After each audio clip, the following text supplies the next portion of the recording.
Excuse me. I don't need to read this, right? Okay. Okay, good afternoon. The Committee on Water and Land is to hear this measure today, Friday, February 10th, 2023. It's supposed to start at 2:05, and the chair has an announcement to make. Because we already went beyond our scheduled time, normally 2:30, we're supposed to be done. And so with that said, we will be reconvening this hearing. As I noticed the date and the time for today's hearing, we'll be reconvening this hearing to 4:45 p.m. in this room, 229, today on February 10th. Okay, and just to add that because we are on deadlines next week, we need to pass this measure today.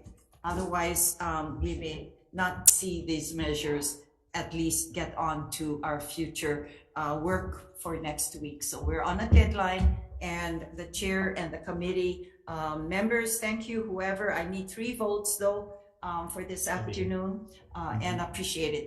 Okay, for those of you here who came, that's fine. You did send in your testimony. We'll be in touch, but appreciate your patience as well.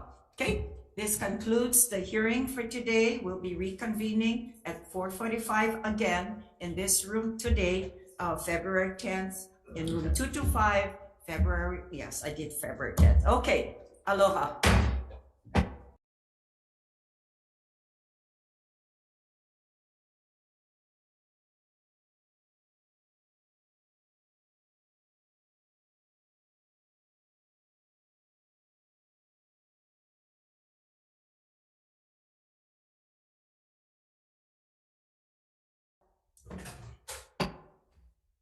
Good afternoon. The Committee on Water and Land is on its hearing notice of February 10th. Today is a Friday, and just to let everyone know, I apologize because our meeting was to be earlier.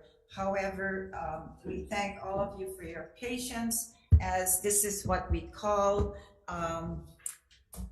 this is what the legislature do, and we are doing the people's work. And so the day is not over when we make changes. And so we welcome everyone again, and thank you for your patience as well.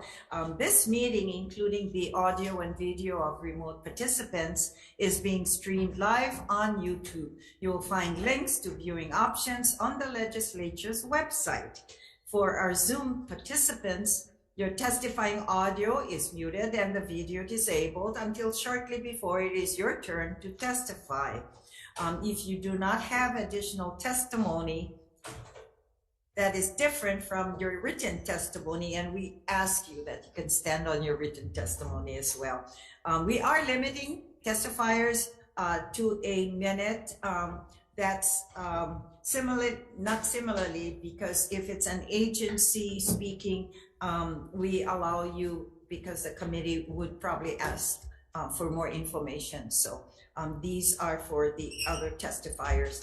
Time permitting, we'll go into decision making after we hear from all testifiers. And having said that, if you can stand on your testimony, we appreciate it, because we want to make sure these bills are passed and ready for next week. We need to do decision making today on these measures. So having said that, we will proceed with SB 469 relating to housing. And this authorizes the counties to reclassify lands 15 to 100 acres in certain rural, urban, and agriculture districts in which at least 50% of the housing units on the land sought to be reclassified are set aside for persons and families with incomes at or below 140% of the area median income. Office of Planning and Sustainable Development, Scott Glenn. Aloha, Chair, Vice Chair. Happy Aloha Friday. We stand on our testimony, offering comments, mainly from the perspective of being a state agency and how state agencies work would be affected by the bill. Thank you. Okay, thank you very much. And members, anytime you need to ask questions, please, I open it up to whenever you feel like you have a question. DBED, HHFDC, or representative sends communication in support. Let's see. Okay, DOA. Department staff's testimony offering comments, just focusing on the selection criteria for which ag lands are going to be considered. That Wait, come on up. Oh. Come on up. Yeah, yeah. That's good that it's also be heard on those on Right. Zoom land as well. So, Okay. so more Santa Deputy for the department. Good afternoon, Chair and committee members. The department is offering comments and just is concerned that the selection criteria be refined to focus on those lands that are not IAL, Okay. not A or B Land Study Bureau classification, and preferably those that are abutting or adjacent to the urban district for these purposes. Okay. All right. Questions, members? Okay. Land Use Commission. Thank you, Chair Hawai'i, Vice Chair Elefante, Senators McKelvey, Favela.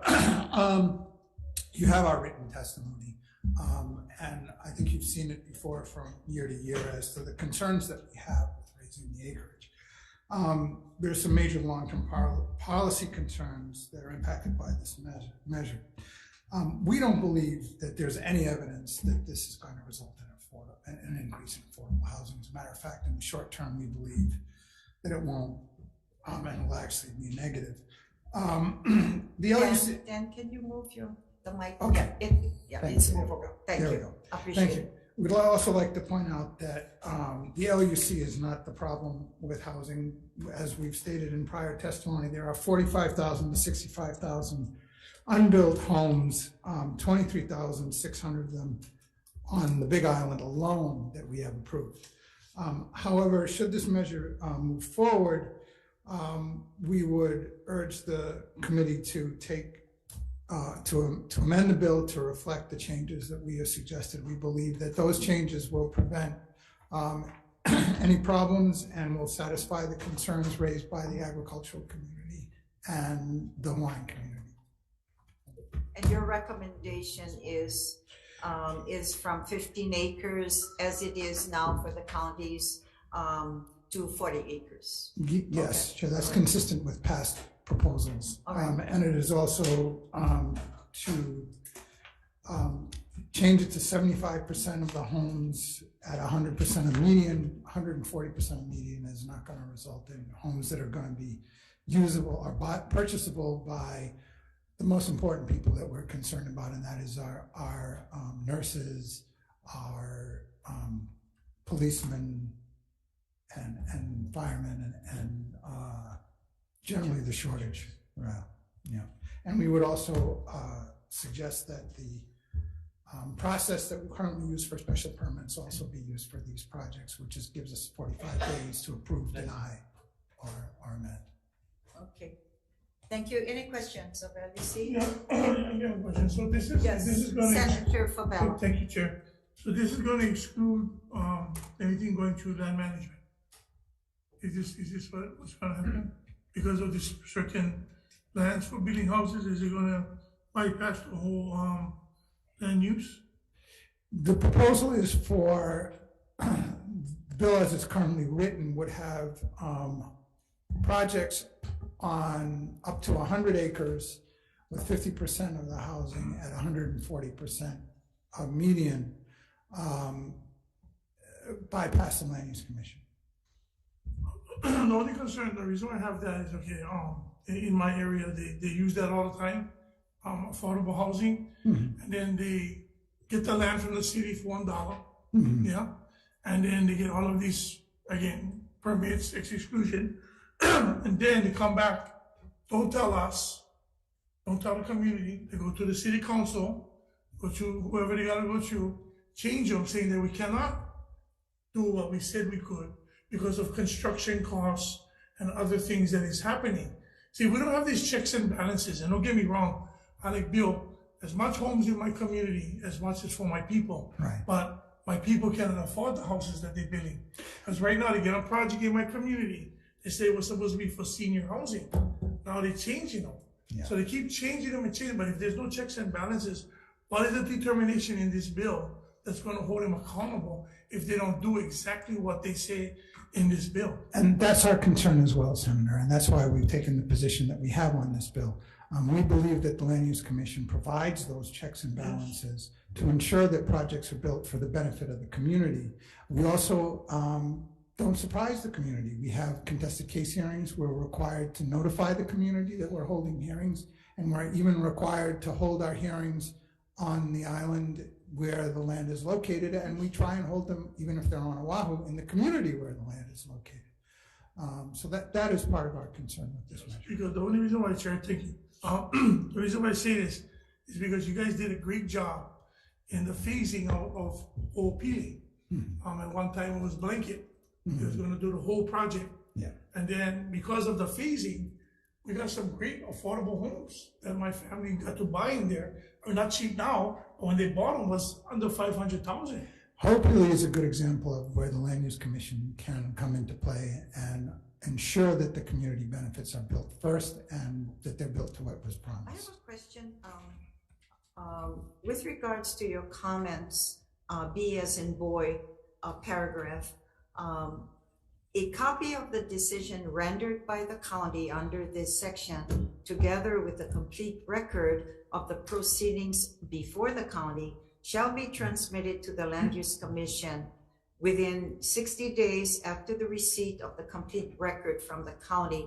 The Land Use Commission shall act to approve with modifications, deny the petition, or remand the matter back to the county for further proceedings. So my question is, the way it is now, and they have up to 15 acres. So can you explain?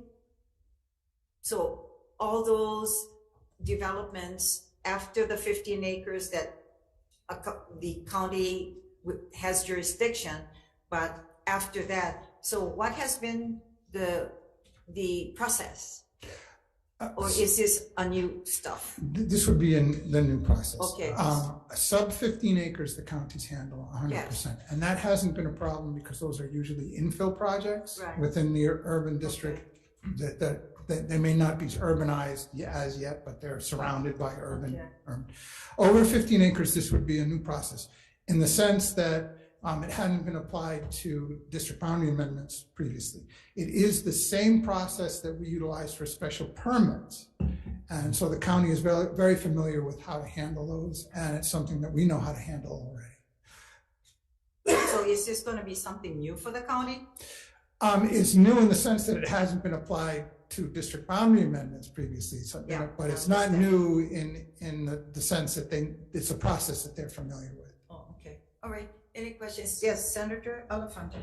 Thank you, Director. Question I have is, from your testimony, it's different from what's proposed in the bill. So if I understand that correctly, your suggestion is from 15 to 50 acres at 100% AMI and below. 50 Yes. to 40. 40 acres. Oh, 40 acres. Yeah. Okay, 50 to 40 acres. Yeah. And 75% of the project at 100% of AMI. Okay. We believe that if we're going to be taking risks with our land, so to speak, that it should be for the benefit of the people of Hawaii. Okay. Not 140% of median can be a home of up to $1.2 million, which a nurse is not going to be able to afford, or a teacher. And this is thank you. Okay. Thank you, Chair. Thank you. Thank you very much. Thank you, Dan. Okay, Lindsay Garcia, Hawai'i Realtors. Aloha. Good afternoon, Chair, Vice Chair, members of the committee. We are in strong support of this measure. Ultimately, we have a housing supply problem, and we believe this measure is a creative approach to address these challenges. We believe that more acreage does make it more economically feasible to enact environmental safeguards to be built, such as wastewater treatment plants or connectivity to existing sewer system. Smaller projects may not be able to absorb those costs. However, we are open to a different acreage amount as the legislature deems appropriate. Thank you. Okay. Thank you very much. Wayne Tanaka, Sierra Club. Wayne, are you there on Zoom land?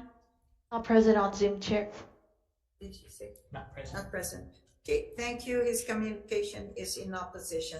Anyone else wishes to speak on this on this bill, SB 469? You need to comment, add comments, Dan? Chair, Yes, I don't have comments. No, you need to speak in the mic, please. Thank you, Chair. I don't have comments that Brian Miyamoto from Executive Director of the Hawaii Farm Bureau gave me his testimony because he has a conflict with this time period. And he opposes this measure, and you have his testimony. Yes, he has an opposition to it. If you have any questions, I can, All right. we could discuss this, so. Okay, we, members, we do have 3 additional support communications received, and we have at least a dozen in opposition as well. Okay, any further discussions on SB 469? Then let's proceed to SB 74. And this is relating to the special management areas that we know as SMA. And this establishes additional exclusions for the definition of the word development as it applies to special management areas to reduce the need for SMA permits for certain activities.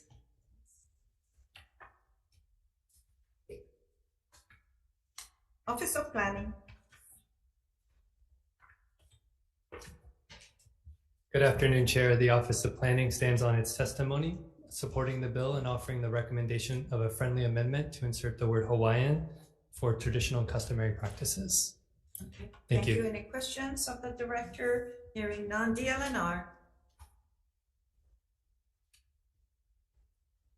Aloha, the department stands on our testimony and support, and I'll just quickly note that this bill makes a lot of sense to the department in that the special management areas and state land use conservation districts serve to conserve our resources, and all of the activities proposed to be taken out of the development definition do so as well. Mahalo. Okay, thank you. Any questions of the DLNR? Okay, let's see.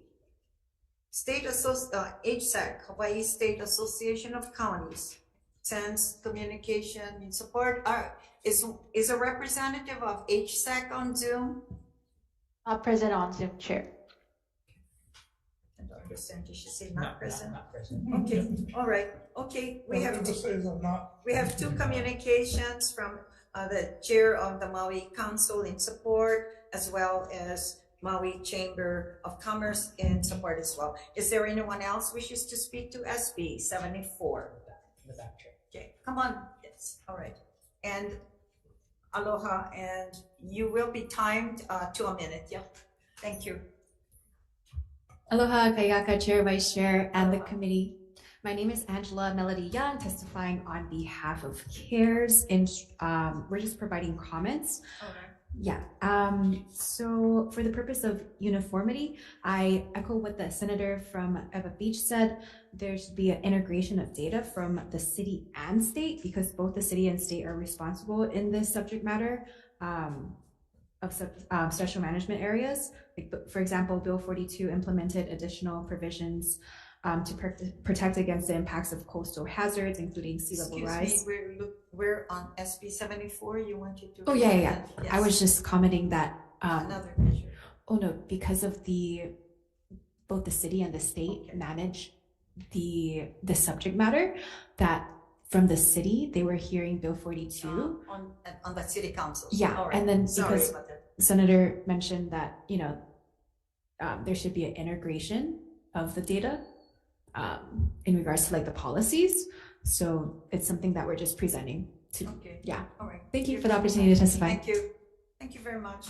Okay, we'll proceed to SB 85 relating to land use. This requires the Office of Planning and Sustainable Development to perform a study to refine rural district policies and make recommendations to facilitate the reclassification of lands from the agricultural district to the rural district, requires reports to the legislature as well. Okay, OPSD?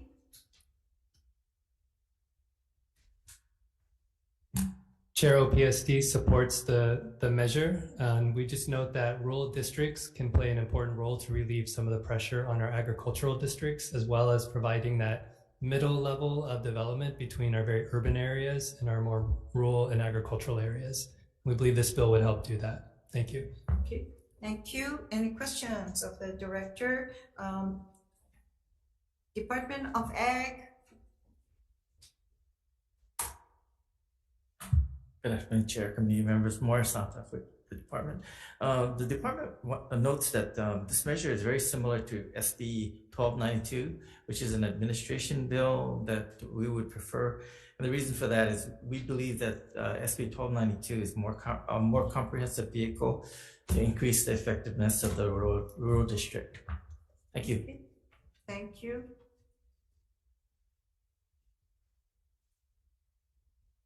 You didn't, in the event that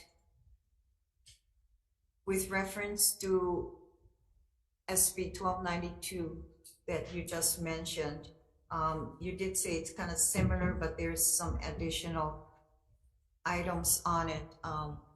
Is 1292 going to be heard upcoming? Okay, hearing none, perhaps we can look at 1292. If you can do that, we'd like to make decisions today. So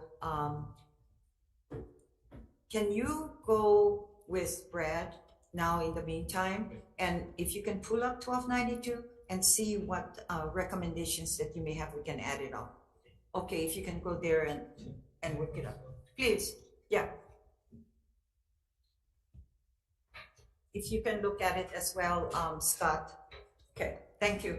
All right, let's continue on then. We do have Nani Maderas sends communication in support, Office of the Governor, as well as the Farm Bureau. Is anyone else present that would like to speak on SB 85? Okay, seeing none, then members, let's then proceed to SB 68, and this is relating to historic preservation. It amends the definition of historic property to require that the property meets the criteria for inclusion in the Hawai'i Register of Historic Places.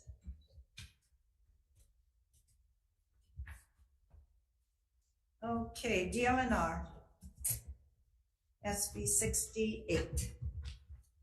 Aloha, the department supports this measure and respectfully asks that our amendment be incorporated by the committee just to make it more inclusive to those places that are of concern to some of the Native Hawaiian community, to make sure that they can be included.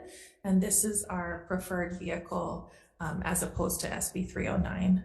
Mahalo. Okay, thank you. Thank you very much. Any questions of DLNR? Hearing none. Office of Hawaiian Affairs. Okay. I see someone on Zoom. Yeah, I'm here, Chair. Kamakana, is that you? Yeah, that's me. Kamakana Ferreira, the lead compliance specialist with Office of Hawaiian Affairs. We stand on a written testimony providing comments. After reading through the testimonies that were provided, I think we do agree with the comments also suggested by DLNR. I think it's consistent with what we're trying to say to make sure Native Hawaiian sites aren't left out, as the Hawaii Registry has 4 criteria, whereas the state criteria has 5, and the 5th one is sites that are important to Native Hawaiians. So I think the language suggested will work. I'll be on the, I'll stay on the line for any questions, should there be. Thank you. Appreciate that. As well. Okay, thank you, Lindsay Garcia. Thank you. We stand in support. Okay, mahalo. Wayne Tanaka in opposition from Sierra Club. Okay, we also have received some comments and support, as well as some few opposition as well. Okay. Going once, going twice. Anyone wishes to speak to SB 68? Hearing none, seeing none. Then let's proceed to the last item on the agenda, SB 309, relating to historic properties. And this redefines historic properties to mean buildings and structures that are over 100 years old. Okay, DLNR. The department stands on our testimony, providing comments. Okay, thank you. Let's see. Appointment. Okay, NIOP. Aloha. Thanks for bearing with us, Evan. No problem, Chair. No problem. Happy Aloha Friday to you all. Yes. Evan Oye on behalf of NAB Hawaii. We do stand in support of this measure, and I think the intent is to actually help the department with their backlog of reviews going on. From what we've been hearing from the industry is that these reviews are delaying some projects and resulting in some economic impacts. So this really helps narrow down the scope. Right now it's encumbering the state, permits going through the state, and we just want to see these projects continue to move forward, especially housing projects. And I think the state's making a push for that. So happy to answer any questions, and we do stand in support. Thank you. Thank you very much. Hawaii Realtors. Thank you. We stand in support. Okay, thank you. Office of the Governor sends communication in support as well. There were 4 oppositions.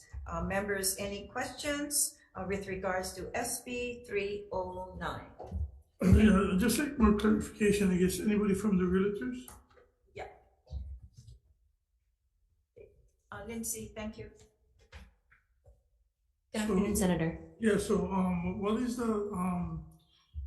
the big opposition difficulty in obtaining the 50-year status as historic?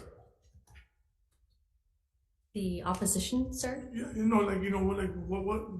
what stuff you guys are running into that you guys thinking that this bill is good to go to 100 years than 50 years of the historicalness of the buildings or structures? I understand. So this really is just, it's not so much opposition, it's just assisting the department with being able to process these applications quicker.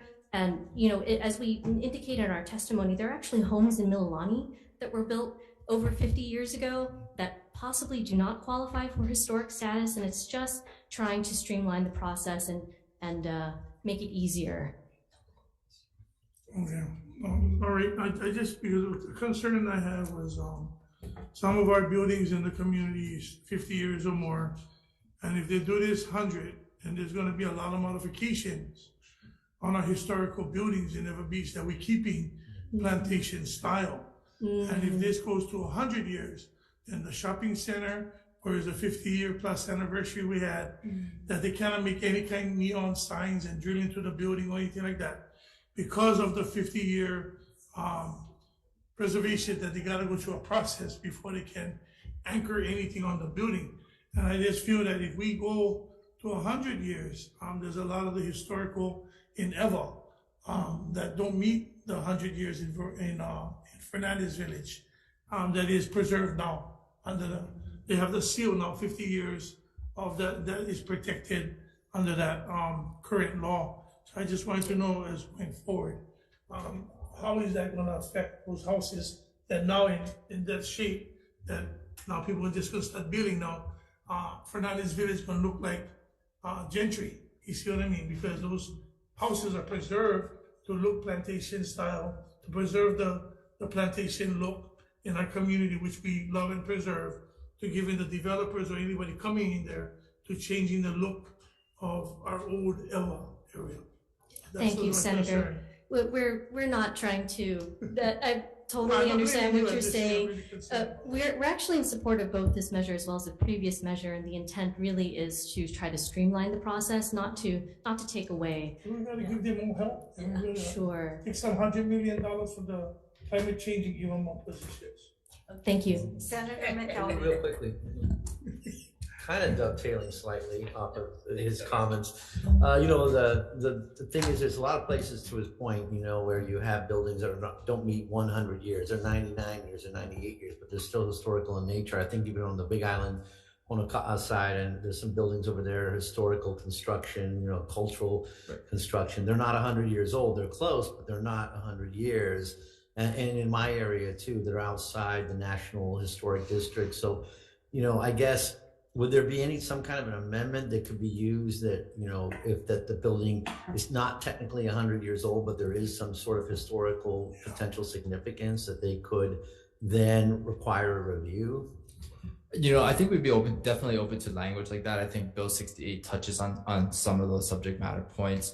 From our understanding is that there are other criteria in which your property can be deemed historic, aside from the years, in terms of especially on the national level, and the age is more the minimum threshold. But, say if someone famous was, born there or lived there, for example, I think Barack Obama's house could be something like that. So under this current bill, if it would be passed as is, there would still be that additional triggers in the law that would allow historical your division to step in and do, I guess, a review of it. From my understanding, that could be those criteria could be what is utilized to have your property deemed as historic, which does trigger that review process. Okay. Another thing I'd like to add, that anything historic is not part of the historical preservation, because if you're over 50 years, you need to apply. So as the case of Honoka'a Town, my former district, the 4 buildings that were have been approved in the register that in the last 4 years, and one just completed. I think they got approval end of last year, because that was the wishes of the owners. So I always thought that, and we're plantation born. I mean, our homes are way over, close to over 100 years old, many plantations. So unless someone wants to dedicate, but what's interesting is, not to belabor, but according to Dr. Downing and the understanding this preservation system is that you can apply, but they're very careful about allowing the designation, not because your home or you want a building or a place that to be preserved. But he says normally many of the old buildings, as an example, one we're looking at probably demolishing a DOE building to build my garage for the high school, high school. But because that building, however, so he says, we look at the building, okay, and I saw that building, I mean, we all know iron roofs, tongue roofs, no different than what we see, we've been having all these years with the building of the old structures, and it's wood. So he says, no matter how, so if we feel like there's going to be a development for a good purpose, for additional schools, additional housing on properties with the schools. Not because there was a building that has been there for many years, it doesn't apply. He says they look at the architecture, so something unique. So right, like something different criteria other than age, right? Exactly. Right. So we learned a lot. And so having said that, that hopefully that those in certain areas, like Senator Favela did say, there are some areas that, should be part of that. So we should kind of encourage, the communities or the persons that own those, like we did with Honoka'a Town, because Honoka'a Town is pretty historic, that entire town, because we don't build those buildings anymore in commercial ventures. Now you have malls. So if you have areas like Honoka'a Town, to me, I think the entire town, which is a little small town, should be part of it. But anyway, good discussions. We learn a lot. Yes. Okay. Yes. Any No, further? Okay. Okay. Thank you, Senators. All right. I think we're ready to have some discussions with regards to decision making on these 5 bills before us. Thank you.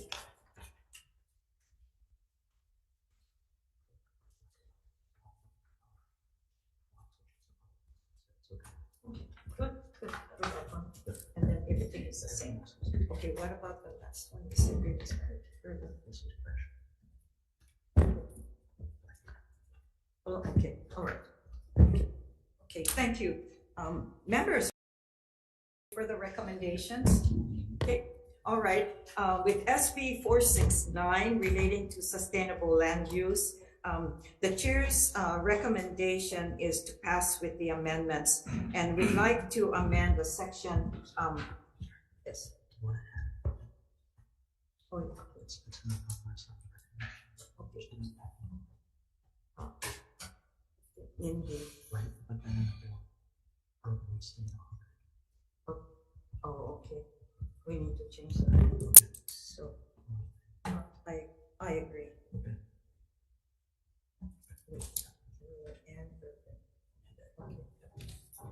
Okay, sounds good. All right. Okay, let's pass SB 469 for discussional purposes with amendments. We'd like to amend section B3 from 15 to, we'll compromise to 10 more of OPs, land use, and continue the discussions from 15 to 50 acres in the rural and the urban ag district instead of 15 to 100 acres. We'll defect the date to July 1st, 2050. Okay, any discussions? Senator Elefante. Chair, I did review, I'm in support of the recommendation. However, I'll be voting with reservations, as I do feel that if we can get the AMI level lower, that is where the most need is. And you know what? I think I was going to bring it up to staff. You know, I think it was in your recommendation that I agree.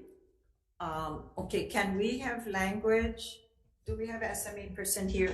I'd like to, because the concern that we had as well, we are kind of missing one group of, I think even the middle income nurses and all those who, do you remember what line on your testimony? It's here. Okay.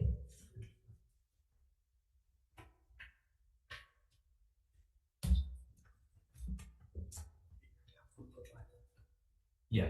You can take that language, but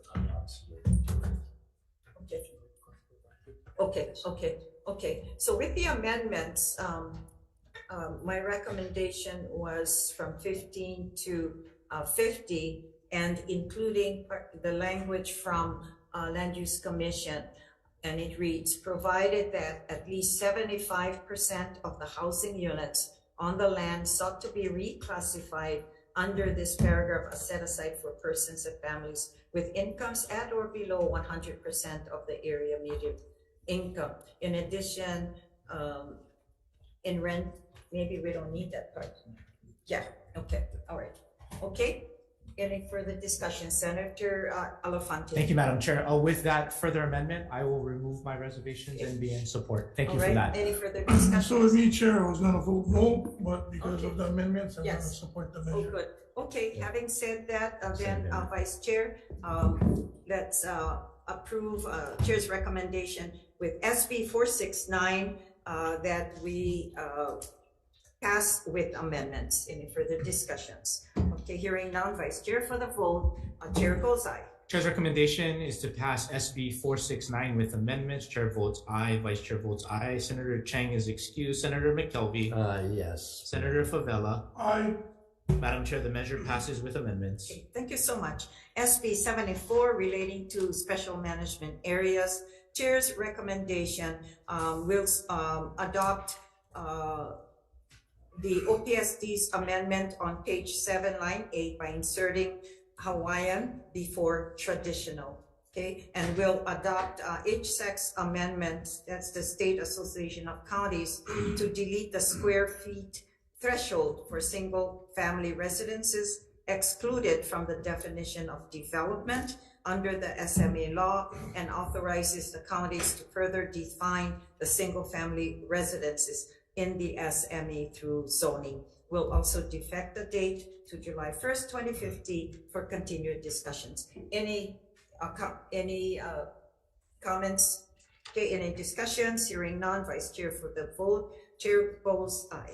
Noting the 4 members present from the Committee on Water and Land, are there any objections? Any reservations? Hearing none, Madam Chair, the measure passes with amendments. Thank you. SB 85 relating to land use. Chair's recommendation is to pass with the amendments. We'll defect the date to July 1st, 2050. And also, we'd like to make the amendments that recommended by both Department of Agriculture and I think OPSD as well. Okay, and we'll replace section 2 by adopting section 2 from SB 1242. Is that correct? It's 92, yes, 1292. And also section 2 in SB 1292 is more comprehensive approach to planning to increase the effectiveness of the rural districts in protecting agriculture working lands. Okay, all right.